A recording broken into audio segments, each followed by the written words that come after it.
Monsieur le Président, Mesdames et Messieurs, mes amis, c'est avec grand plaisir que je me retrouve aujourd'hui parmi vous. The Medef Summer University is beginning to feel like it might be the start of a family tradition. First my husband, now me. I'm going straight home to tell my eldest son to brush up on his French. In any case, it's an honor to be with you all. Thank you for inviting me.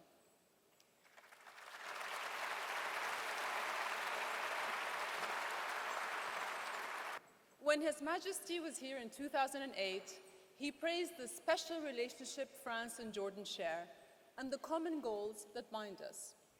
He spoke of the promise of our collective futures and the security that underpins them. And he urged trade-led economic growth as a pathway to jobs and opportunity for our young people. A lot has changed since then. His Majesty's vision for Jordan and the region of peace and prosperity for all remains steadfast, of course, as does our friendship with the people of France. The landscape of the Middle East has undergone seismic shifts, threatening not just our region, but way beyond our borders. The Arab Spring set in motion a brutal cycle of conflict and instability. Tourism and trade are suffering. There are record numbers of refugees. Countries hosting refugees are buckling under the strain. And Daesh, the so-called Islamic State, continues to spread its evil ideology with terror tactics, not only maligning Islam and Muslims at every turn, but changing global perceptions of our region. And while there is a concerted military effort to defeat them, moderate Muslims the world over are not doing enough to win the ideological struggle at the heart of this battle.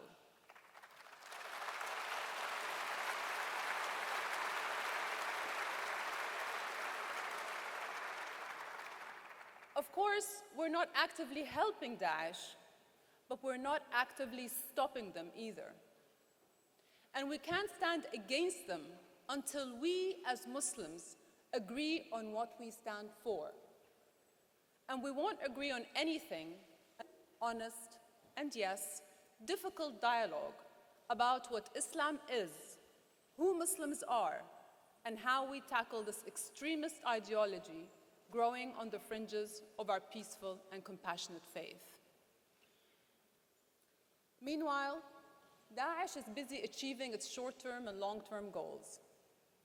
In Syria and Iraq, it's conquering lands, instilling fear, and murdering thousands. Further afield, it's dominating the news, and with the skill of a global media giant, rebranding our region as a bloody and low. Each headline of horror, each vile video undermines global trust in the region and sows the seeds of fear, all to justify its twisted agenda, to swell the ranks of its desperate followers, to destroy what's been built, and to drag the region back to the dark ages. Like any strategic media campaign, it's working. Perceptions of the region are changing. All the great things about our rich region, our diverse cultures, award-winning ecotourism, burgeoning technologies, innovative young people, are a log of negativity. Don't believe me? Let's play a word association game. I say Middle East, you think of what? Awe-inspiring lands dating from biblical times, the desertscape made famous by Lawrence of Arabia, Red Sea coral reefs, the rose-red city of Petra, the most hospitable people you've ever met? Probably not. Chances are, when you hear Middle East, you think of conflict, terrorism, and instability. Or your least likely holiday destination. Again, Muslim, you think of what? Someone who's devout and peace-loving, someone who helps a neighbor in need, someone who reveres his parents and his family, someone who, as we say, does good with his right hand while his left hand knows nothing of it? I'd like to think so, but I expect you think of violent extremists, beheadings, bombings, and bloodbaths. And I expect that the terrible massacre in the offices of Charlie Hebdo left those perceptions even more entrenched. There is no doubt that these negative perceptions compound the already hardened. We are facing a time of great peril. But, as Victor Hugo once said, great perils have this beauty that they bring to light the fraternity of strangers. My region needs that global fraternity now more than ever. And the people who need the friendship of strangers, your friendship most right now, are our fabulous young people, especially young refugees who should be chasing their dreams and achieving their ambitions like their peers here in France and all over the world, but who are not of their making, their futures on hold. But they're not alone in facing obstacles, because all of the region's young people have to contend daily with the challenges of living in an unstable region. The greatest challenge is that 1/4 of them is unemployed. Even with high school certificate and university degrees, they find that their skills for today's job market are outdated, or the jobs just aren't there. So you can forgive them for feeling disgruntled, except they're not. Many of them, it's often in the darkest skies that we see the brightest stars. While Daesh tries to drag us backwards, our young people drive us forwards, embracing the promise of the 21st century.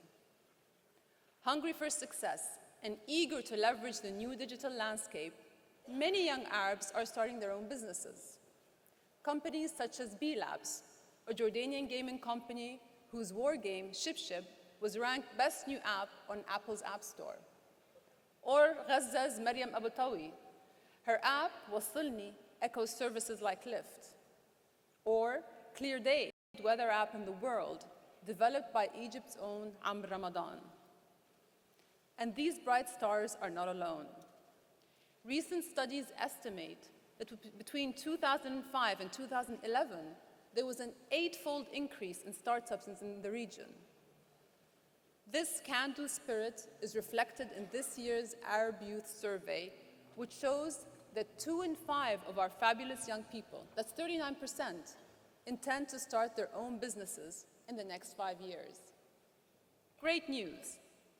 But what of the others who cannot start businesses, find jobs, who cannot overcome the practical obstacles of instability or counter the negative perceptions of their homeland?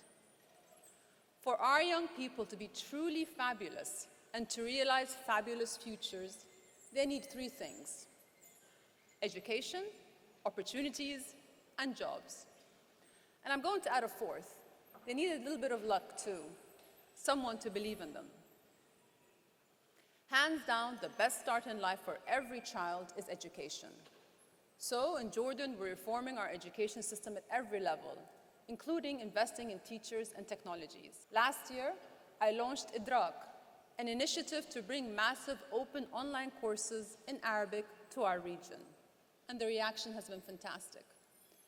In just 1 year, over 220,000 registered, and over 12,000 have completed courses in entrepreneurship, interview prep, computer science, sustainable energy, filmmaking, and so much more. In other words, our young people are hungry for knowledge and skills. Give them an opportunity, and they'll run with it. So we need to invest in more opportunities. Transitions, internships, mentor programs, business incubators, initiatives that will help them get their foot on the ladder. Most important, we must create more jobs. Just to absorb, this is a tough challenge, because just to absorb new entrants into the labor market, we need to create over 100 million jobs by 2020. And when I say we, I mean all of us. Government, private sector, philanthropists, and civil society in the East and West, working together, investing in our young people. This isn't an ideal, it's an imperative. Failure is not an option, because if we fail, the extremists win. And if they win, the region unravels fast. And if the region unravels, the world will feel the aftershocks for a long time to come. We must create jobs and opportunities for our young people, not only for their sakes, but for the collective security of our region and our world. After all, it's Arab youth who will, as they forge their own paths and find their reshape and rebrand the Middle East. They are the entrepreneurs and innovators, the mediators and peacemakers, the CEOs and social media influencers. They are the people who will lay the foundations of a more stable, a more safe and prosperous tomorrow for us all. So we must believe in them and invest in them. And I want to challenge each of you to do your part, because there's never been a better time to invest in the Middle East. And the returns are high, financially, socially, politically, and morally. In fact, the only losers are extremists. 7 years ago, in his speech to the Medef Summer University, His Majesty said, "We will not allow regional instability and crises to shape our future." And with your support, with the fraternity of strangers, soon to be friends, it won't.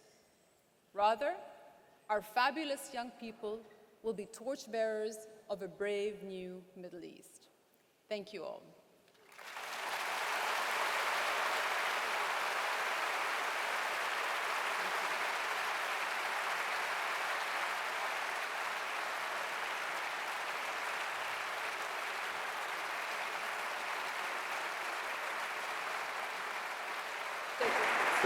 各位朋友。